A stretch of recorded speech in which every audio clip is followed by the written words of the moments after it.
Nataratna NT Ramarao, Natasekhara Krishna, అలాగే జయలలిత, దేవిక ఈ నలుగురు కలిసి నటించినటువంటి అద్భుతమైన చిత్రం నిలువు దోపిడి. ఇది 1968 సంవత్సరం జనవరి 20 తేదీన రిలీజ్ అయి అద్భుత విజయాన్ని సాధించింది.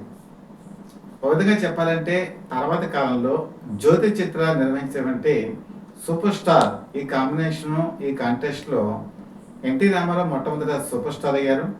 ఆ తర్వాత నటశేఖర కృష్ణ సూపర్ స్టార్ అయ్యారు. సో ఇద్దరు సూపర్ స్టార్లు కలిసి నటించినటువంటి చిత్రం ఈ నిలువు దోపిడీ కూడా మనం అనుకోవచ్చు.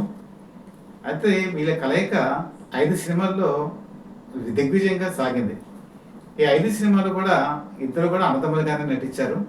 మొట్టమొదటి చిత్రం స్త్రీ జన్మ కనుక చూసుకుంటే ఇది రామానాయుడు తీసినటువంటి సురేష్ ప్రొడక్షన్స్ చిత్రం. అప్పట్లోనే కృష్ణ పైకి ఎదుగుతున్నారు, క్రమశిక్షణకి మార్పేరుగా నిలిచారు. అలాగే అనేక షెడ్యూల్స్ ఏమన్నా కూడా ఎక్కడా లేట్ కాకుండా రావటం, అంకిత భావంతో పనిచేయటం ఎన్టీ రామారావు చూసి ఆయనకి నచ్చింది. తను కూడా అంతే, ఏదైనా టైంకి టెన్షన్గా వచ్చేవారు, కష్టపడి పనిచేసేవారు. అలాగే సాహసాలకి ఆయన కూడా మారిపోయారు. దాంతో ఒక మంచి ముద్ర ఎన్టీ రామారావు మనసులో కృష్ణ వేసుకున్నారు. అలాగే కృష్ణ కూడా ఏ సలహా కావాలన్నా కూడా ఎన్టీ రామారావుని అడిగేవారు.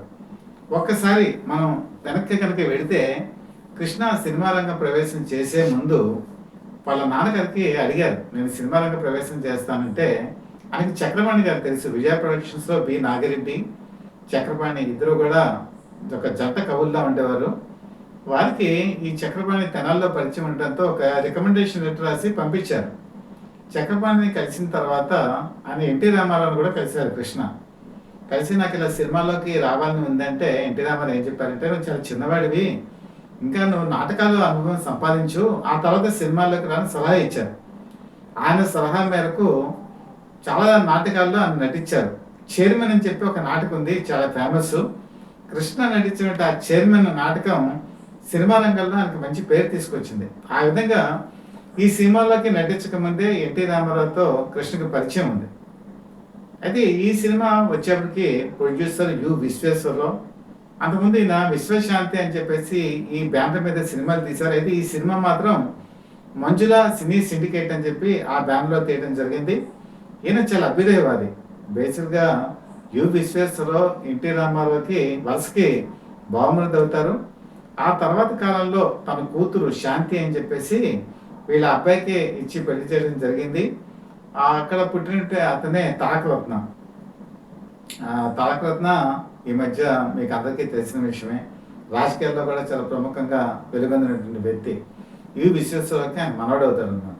ఆ విధంగా ఎన్టీ రామారావుతో వియ్యమందినటువంటి వ్యక్తి యు విశ్వేశ్వరరావు ఇటీవలి కాలంలోనే మరణించారు. ఆయన కంచుకోట అనేటువంటి ఒక సినిమా తీశారు. ఆ కంచుకోట కూడా అద్భుత విజయం సాధించింది. ఆ తర్వాత కాలంలో ఒక కమర్షియల్ సినిమా తీద్దామని చెప్పి అనుకున్నప్పుడు వాళ్ళకి నిలువు దోపిడి సినిమాని సబ్జెక్టుగా ఎంచుకున్నారు. అయితే ఈ నిలువు దోపిడి అంటే ఏమిటి, ఇది ముందు మీకు అర్థం అవ్వాలని చెప్తున్నాను. నిలువు అంటే ఎత్తు, అంటే ఒక జమీందారీ వ్యవస్థని ప్రధానంగా తీసుకొని ఈ సినిమా కథాంశం ఉంటుంది. అలాగే దోపిడి అంటే ఒక డబ్బును దోచడమే కాదు, హక్కుల్ని హరించడం కూడా. ఇందులో ఒక ఆస్తి గురించి చేసే హక్కుల దోపిడి, అంటే ఒక జమీందారీ వ్యవస్థలో ఒక ఆస్తి గురించి వాళ్ళ వారసుల్ని ఏ విధంగా ఇబ్బంది పెట్టారంటే కథాంశంతో ఈ నిలువు దోపిడి సినిమా ఉంటుంది. ఇది ఒక విధంగా ప్రజలకి అర్థం కావడానికి చాలా టైం పట్టినా కూడా సినిమా రిలీజ్ అయిన తర్వాత మాత్రం అది కమర్షియల్గా మంచి హిట్ అయింది. ఎంత హిట్ అంటే అడ్వాన్స్ బుకింగ్ అనేది ఇప్పుడు మనం చూస్తున్నాం. అయితే ఆ రోజుల్లోనే 68 ప్రాంతాల్లోనే ఒక రోజు ముందు అడ్వాన్స్గా టికెట్ ఇచ్చేవాళ్ళు. అంటే ఫర్ ఎగ్జాంపుల్ 25వ తారీఖు రిలీజ్ అంటే 24వ తారీఖున ఉదయం 5 గంటలకి అడ్వాన్స్ బుకింగ్ ఇచ్చేవాళ్ళు. ఆ నెక్స్ట్ డే కూడా ఆ ముందు రోజుకి అడ్వాన్స్ బుకింగ్ ఇవ్వటం అనేది ఈ సినిమాతోనే స్టార్ట్ అయింది. అయితే ఇద్దరు కూడా కమర్షియల్ హీరోసే. అప్పటికి కృష్ణ గూఢచారి 116 అనేటువంటి సినిమాలో అద్భుత విజయాన్ని సాధించారు. ఇద్దరు కూడా చూసుకుంటే ఏ క్లాస్ సెంటర్లోనూ వాళ్ళకి తిరుగులేదు, బి క్లాస్ సి క్లాస్ సెంటర్లో కూడా తిరుగులేదు. ఎందుకంటే ఆ నటరత్న ఎన్టీ రామారావు పౌరాణికాలు వేసేవాళ్ళు, జానపదాలు, సాంఘికాలు ఇవన్నీ కూడా ఆయనకి కొట్టిన పిండి. దాంతో ఆయన అభిమానులు స్థిరస్థాయిగా ఉన్నారు. అదేవిధంగా కృష్ణ కనుక చూసుకుంటే ఒక రేంజ్ క్రైమ్ సినిమాలకి ఆయన అలవాటు పడిపోయారు.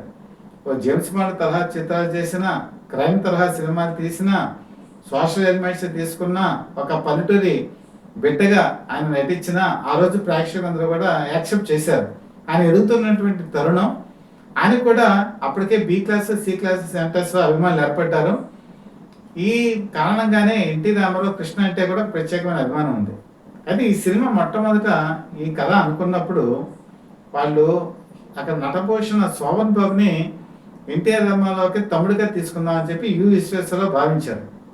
అయితే ఎన్టీ రామారావు ఏం చెప్పారంటే, ఈ తరహా క్యారెక్టర్కి కృష్ణ సరిపోతాడు అని చెప్పేసి కృష్ణని సెలెక్ట్ చేసుకోవడం జరిగింది. ఆ విధంగా కృష్ణ ఈ సినిమాలోకి ఎంటర్ అయ్యారు. పైగా కృష్ణ తను చదువుకునే రోజుల్లో ఎన్టీ రామారావు సినిమాని బాగా చూసేవాళ్ళు. అందులోనూ పాతాళ భైరవి సినిమాని 21 సార్లు చూశారు.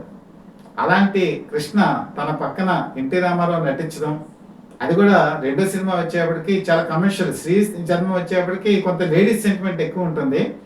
కానీ ఈ సినిమాలోకి వచ్చేప్పటికి ఇద్దరు మారువేషాలు వేస్తారు. అంటే కృష్ణకి తగ్గ పాత్ర ఈ సినిమాలో లభించింది.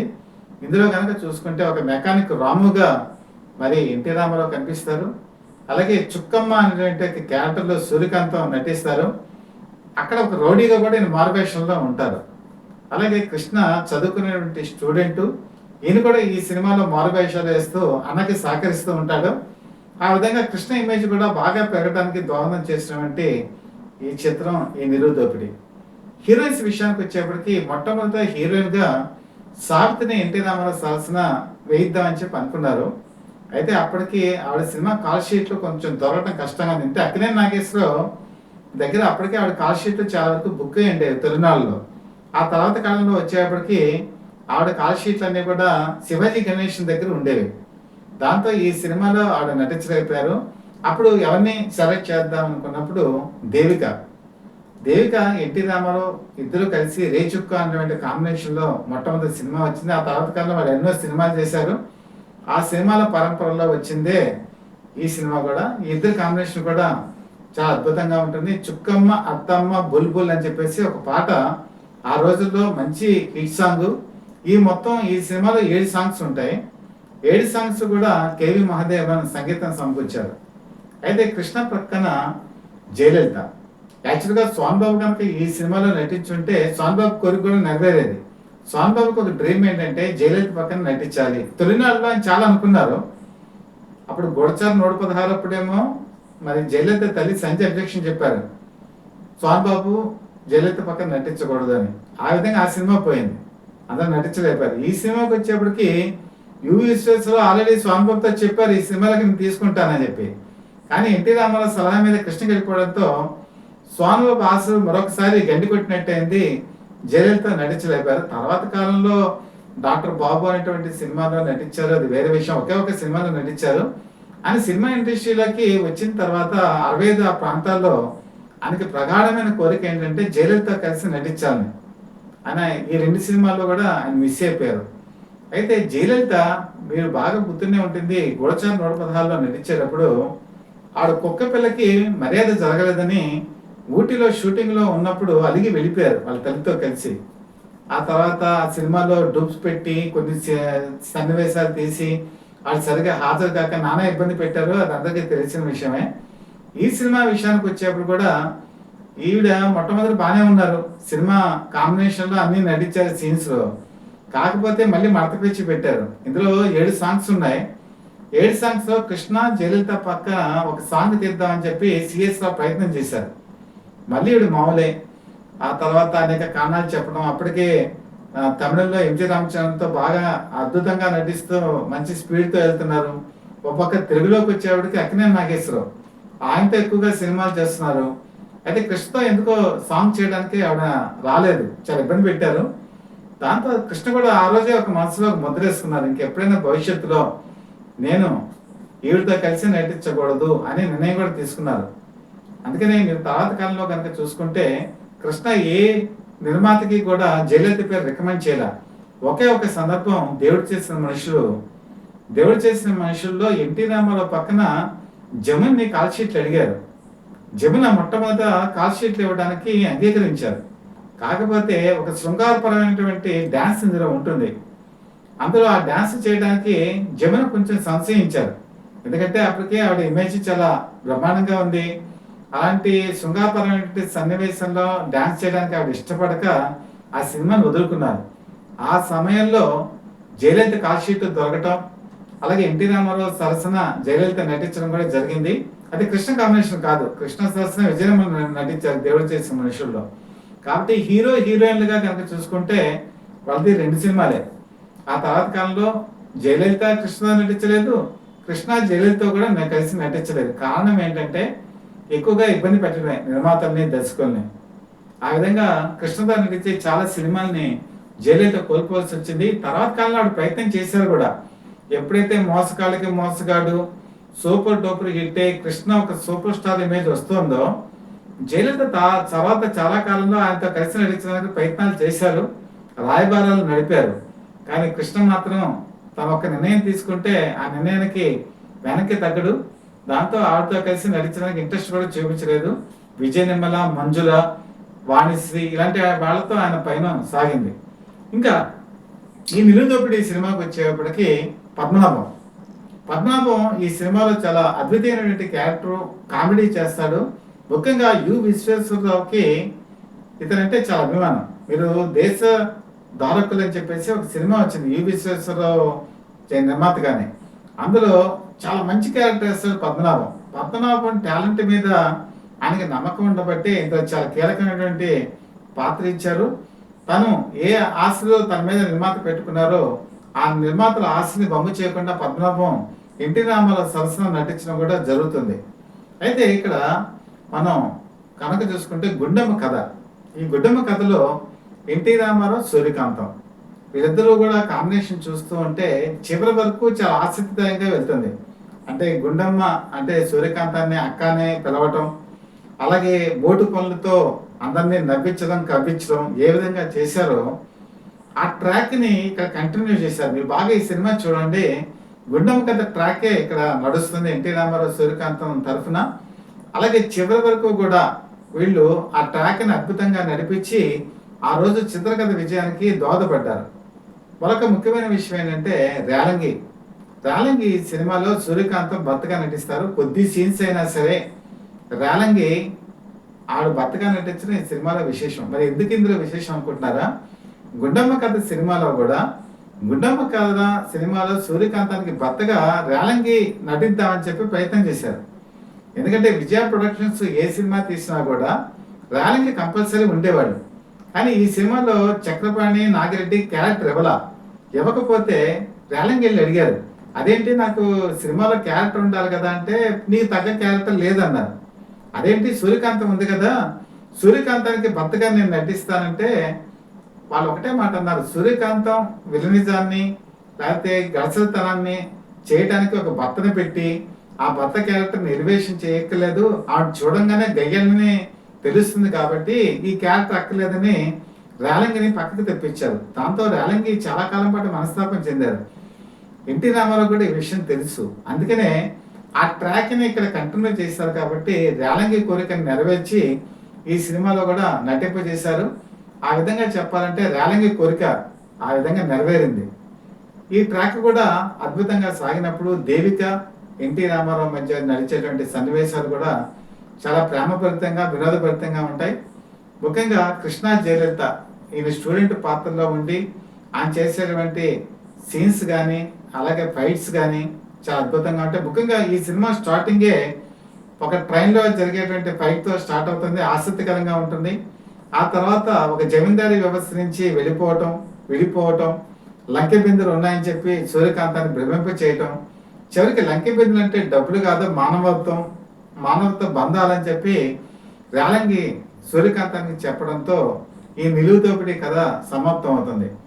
అయితే అన్ని కమర్షియల్ ఎలిమెంట్స్ ఉన్నటువంటి ఈ సినిమా ఆ రోజుల్లో చాలా అద్భుత విజయం సాధించింది. అన్ని సెంటర్లో కూడా ముఖ్యంగా బి క్లాస్, సి క్లాస్ సెంటర్లో అద్భుతమైన కలెక్షన్స్ సృష్టించి యు విశ్వేశ్వరరావు విజయ పరంపరకి దోహదపడింది కూడా ఈ నిలువు దోపిడీ. ఆ రోజు యు విశ్వేశ్వరరావుకి నటీనటులతో చాలా స్నేహ సంబంధాలు ఉండేవి. ముఖ్యంగా వాణిశ్రీ, సావిత్రి, తర్వాత కాంతారావు ఇలాంటి వాళ్ళతో మంచి అనుబంధం ఉంది. సావిత్రి యాక్చువల్గా ఇందులో హీరోయిన్ గా నటించాలని తప్పిపోయిందని అనుకున్నాం కదా. ఇందులో కాంతాలో కూడా ఈ కంచుకోట అనేటువంటి సినిమాలో నటించారు. ఈ సినిమా స్టార్ట్ అయినప్పుడు ఆయనకి పాత్ర లేదు. పాత్ర లేకపోయేటప్పటికి యు విశ్వేశ్వరరావు దగ్గరికి వెళ్ళారు. అదేంటి, నేను మీకు హీరోని, మంచి సినిమాలో మీతో నటించాను, నాకు క్యారెక్టర్ ఇవ్వాల్సిందే అని చెప్పేసి పట్టుపెట్టుకుని కూర్చున్నారు. దాంతో యు విశ్వేశ్వరరావు గారు ఏం చేశారంటే, ఇప్పుడు పాత్ర లేదు, చిన్న క్యారెక్టర్స్ అయినా పర్వాలేదా అంటే, పర్వాలేదు, మీ బ్యానర్లో నేను నటించాలని చెప్పి కోరటంతో ఇందులో ఒక సన్నివేశం ఉంటుంది. కృష్ణ రాజబాబు ఒక బుర్రకథ చెప్పేటువంటి సన్నివేశంలో ఒక మంత్రి పాత్ర అలా వచ్చి ఇలా వెళ్ళిపోతుంది. సో ఆ పాత్రని కాంతారా చేశారంటే, ఇది ఎందుకు చెప్పాల్సి వచ్చిందంటే, ఆ రోజుల్లో ఒక ప్రొడక్షన్స్ కనుక స్టార్ట్ అయితే చాలా మంది ఆ పాత్ర నాకు ఎంత బాగుంది లేకపోతే అది కాదు ఆలోచించేవాళ్ళు. ఆ ప్రొడ్యూసర్స్తో మా స్నేహ సంబంధాలు ఎలాగున్నాయి, మేము ఆ బ్యానర్లో కనిపించాలని చెప్పి కోరుకునేవాళ్ళు. ఆ విధంగా ఇందులో కనుక చూసుకుంటే రాజనాల, ప్రభాకర్ రెడ్డి ఇలాంటి వాళ్ళు కూడా అతిథి నటులుగా నటించి ఆ బ్యానర్ కొన్న విలువని పెంచారు. ఈ సినిమా రిలీజ్ అయిన 1 వీక్ తర్వాత అక్కినేని నాగేశ్వరరావు, ఎన్టీ రామారావుకి పద్మశ్రీ అవార్డు రావటం జరిగింది. ఒక విధంగా ఎన్టీ రామారావుకి ఒక శుభ పరిణామం ఆ సినిమా తర్వాత పద్మశ్రీ రావటం. కానీ తర్వాత కాలంలో కనుక చూసుకుంటే అక్కినేని నాగేశ్వరరావుకి అనేక అవార్డులు వచ్చాయి. పద్మశ్రీ నుంచి పద్మభూషణ్, పద్మవిభూషణ్, తర్వాత దాదాసాహెబ్ ఫాల్కే అవార్డు, ఎన్ని అవార్డులు వచ్చాయి. కానీ ఎన్టీ రామారావుకి మరి ఏ దురదృష్టం అనుకుంటే రాజకీయాలే. ఆ తర్వాత తెలుగుదేశం పార్టీ స్థాపించి ముఖ్యమంత్రి అవ్వటం, ఆ రోజుల్లో కేంద్రంలో ఉన్న కాంగ్రెస్ ప్రభుత్వానికి వ్యతిరేకంగా పోరాటం, మరి కారణాల వల్ల ఆయనకి ఎలాంటి అవార్డులు కూడా రాలేదు. ఇప్పుడు గట్టిగా ప్రతిపాదనలు వస్తున్నాయి భారతరత్న అవార్డు ఇవ్వాలని చెప్పి. ఆ భారతరత్న అవార్డు కూడా రావాలని చెప్పి మనందరం కూడా ఆశిద్దాం. ఎందుకంటే ఎన్నో మంచి సినిమాలు నటించారు. సామాజిక ప్రయోజనం కలిగిన ప్రతి సినిమా అంటే అది ఎన్టీ రామారావు కూడా ఉంటుంది. అలాగే కృష్ణ కూడా అలాంటి ప్రయత్నాలు చాలా చేశారు. నా దృష్టిలో అయితే కృష్ణ కూడా కొన్ని అవార్డులు వచ్చినా పూర్తి స్థాయి అవార్డులు రాలేదని కూడా నేను భావిస్తున్నాను. ఇద్దరు కూడా మన తెలుగు సినిమా ఇండస్ట్రీలో మాస్ ఇమేజ్ అనేటువంటి నటులు. వాళ్ళకు ఉన్నటువంటి కీర్తి కానీ ఖ్యాతిని కానీ ఎవరు తక్కువ అంచనా వేయలేదు. ఇద్దరు ఒకే బాటలో నడిచారు. ఇద్దరు కూడా ఒక ఫైట్స్ చేయాలన్నా, ఒక సోషల్ ఎలిమెంట్స్ తీసుకోవాలన్నా, లేకపోతే మాస్ ప్రజాదరణ పొందాలన్నా, పౌరాణికాలు తీయాలన్నా ఈ కృష్ణ కూడా తీశారు. కురుక్షేత్రం లాంటి దాంట్లో అర్జునుడి పాత్ర వేశారు. అలాగే మాయదాడి మరిగాడిలో ఆయన చూసుకుంటే రౌడీ క్యారెక్టర్ వేశారు. ఒక పక్క అమాయకుడు లాంటి సినిమాలో అమాయకుడిలాగా కనిపించారు. మరి సాక్షి సినిమాలో కూడా చాలా అమాయకంగా కనిపిస్తారు. ఒక పక్క గోడ్చాల్ 116లో జేమ్స్ బాండ్ గా కనిపిస్తారు. అల్లూరి సీతారామరాజులో ఒక విప్లవ యోధుడిగా కనిపిస్తారు. ఆయన నటన కూడా మనం ఎప్పుడు తక్కువ అంచనా వేయలేం. ఇద్దరు కూడా చాలా సమబుజ్జీలు, మంచి అభిమానం ఉన్నవాడు. వీళ్ళు చేసినటువంటి చివరి సినిమా వయ్యారి బామ్మలు ఒకలిమారి భర్తలు, అది కూడా ఆ రోజుల్లో ఫస్ట్ వీక్ లోనే బోల్డెన్ కలెక్షన్స్ పొందిన, సరైన కథ లేకపోవడంతో అంత పెద్ద అతిథి విజయం సాధించలేదు. కానీ నిర్మాతకైతే లాభాలు తీసుకొచ్చింది. కాబట్టి అలా లాభాల పరంపరలో వచ్చినటువంటి ఈ నిలువు దోపిడీ కూడా ఒక విధంగా చెప్పాలంటే ఎన్టీ రామారావు కృష్ణ కాంబినేషను చాలా అద్భుతంగా ఉంటుంది. కాకపోతే యూట్యూబ్లో వచ్చేప్పటికి ఈ సినిమా చూడాలనుకునే వాడికి కొంత నిరాశ ఏంటంటే ఆ ప్రింట్ అంత బాగుండలా. ఎప్పటికైనా దానికి సంబంధించిన ప్రొడ్యూసర్కి సంబంధించిన బంధువులు కానీ వాటిని కొంత క్వాలిటీ ప్రింట్ని కనుక వేయగలిగితే ఈ సినిమాని చూసేవారు కూడా చాలా ఎంజాయ్ చేయగలుగుతారు. ఎందుకంటే ఈ సినిమా రిలీజ్ అయిన రోజుల్లో థియేటర్లో చప్పట్లు, ఈలలు, కేకలు. ఎందుకంటే వాళ్ళిద్దరు నటన ఈ సినిమాకి హైలైట్. ముఖ్యంగా దేవిక చేసేటువంటి సీన్స్ కూడా ఆ రోజు చాలా మందిని రక్తి కట్టిస్తాయి. వాళ్ళ మధ్య ప్రేమ సంబంధాలు, అలాగే ఎన్టీఆర్ దేవిక చేసే హాస్య సన్నివేశాలు, ముఖ్యంగా ఇందులో కామెడీ కూడా చాలా అద్భుతంగా పండించారు ఎన్టీ రామారావు. ఆయనకి తోడుగా కృష్ణ కూడా నిలిచారు. ఈ సినిమా ఒక క్లాసికల్ మూవీ. ఈరోజు సినీ పరిశోధకులు మల్టీ స్టార్ గురించి చాలా మంది మాట్లాడుతున్నారు. మల్టీ స్టార్ అనేటప్పటికీ ఈ రోజుల్లో ఒక ఈగో ప్రాబ్లం అనేది వస్తుంది. వాళ్ళకంటే మెయిన్ తక్కువ, లేకపోతే మాకు ఎన్ని ఫైట్లు ఉండాలి అని చెప్పేసి అనుకునే రోజుల్లో కృష్ణ, ఎన్టీ రామారావు వాళ్ళిద్దరి మధ్య అలాంటి భేదాలు లేవు. వాళ్ళిద్దరు కూడా అందములుగానే నిజంగా ఉండేవాళ్ళు. సినిమా పరంగా లేకపోతే రాజకీయాల పరంగా అప్పుడప్పుడు కొన్ని విభేదాలు వచ్చినా కూడా చివరి వరకు కూడా వాళ్ళ అనుబంధం కొనసాగింది. ఆ కొనసాగిన అనుబంధానికి తాత్కాలమే ఈ నిలువు దోపిడీ.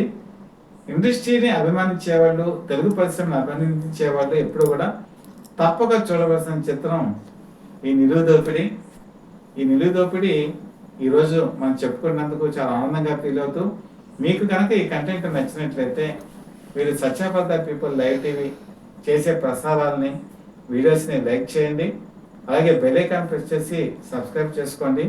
మీ సపోర్ట్ మాకు అందజేయండి. దీనికి ఎన్టీఆర్ కృష్ణ నటించిన అనేక సినిమాలు వాళ్ళ వివరాలు కూడా ట్యాగ్ చేయడం జరుగుతుంది.